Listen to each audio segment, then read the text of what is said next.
This is just a sample of the audiobook. To get the complete audiobook, access the link posted in the first comment. I believe, men of Athens, that you would give a great sum to know what policy, in reference to the matter which you are now considering, will best serve the interests of the city. And since that is so, you ought to be ready and eager to listen to those who desire to give you their advice.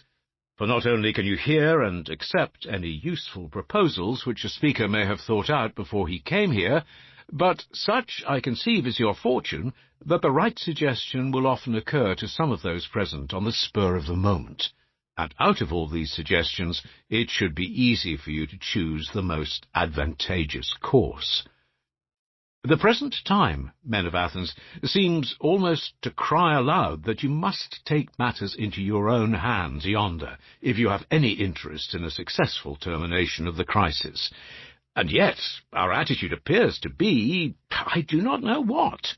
My own opinion, at all events, is that you should at once resolve to send this assistance, that you should prepare for the departure of the expedition at the first possible moment, you must not fall victims to the same error as before, and that you should dispatch an embassy to announce our intention, and to be present at the scene of action. For what we have most to fear is this, that he, with his unscrupulous cleverness in taking advantage of circumstances, now it may be by making concessions, now by uttering threats, which he may well seem likely to fulfill, now by misrepresenting ourselves and our absence from the scene, may turn and wrest to his own advantage some of the vital elements of our power.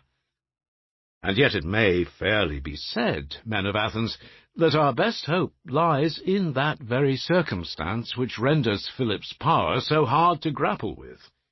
The fact that the entire control over everything, open or secret, is concentrated in the hands of a single man, that he is at one and the same time general, master, and treasurer, that he is always present in person with his army, all this is a great advantage, insofar as military operations must be prompt and well timed. But as regards the compact which he would so gladly make with the Olynthians, the effect is just the reverse.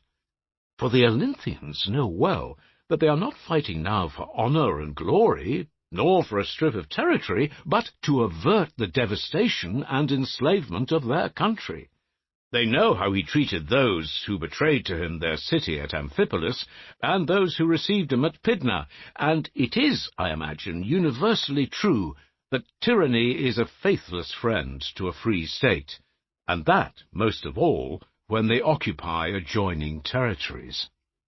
With this knowledge, men of Athens, and with all the reflections that the occasion calls for in your minds, I say that now, if ever before, you must make your resolve, rouse all your energies, and give your minds to the war. You must contribute gladly, you must go forth in person, you must leave nothing undone. There is no longer any reason or excuse remaining which can justify you in refusing to do your duty. For every one was but recently harping on the desirability of exciting Olynthus to war with Philip, and this has now come to pass of itself, and in the way which most completely suits your interests. Had they taken up the war because you had persuaded them to do so, their alliance might perhaps have been precarious, and their resolution might only have carried them a certain way. But now their detestation of Philip is based upon grievances which affect themselves, and we may suppose that a hostility which is occasioned by their own fears and sufferings will be a lasting one. Since, therefore, men of Athens, such an opportunity has been thrown in your way, you must not let it go, nor fall victims to the mistake from which you have often suffered before. If, for instance, when we had returned from our exhibition in aid of the Euboeans, and Hyrax and Stratocles came from Amphipolis and stood upon this platform and urged us to sail and take over the city, if, I say, we had continued to display in our own interest the eagerness which we displayed in the deliverance of the Euboeans, you would have kept Amphipolis then, and we should have been free from all the trouble that we have had since.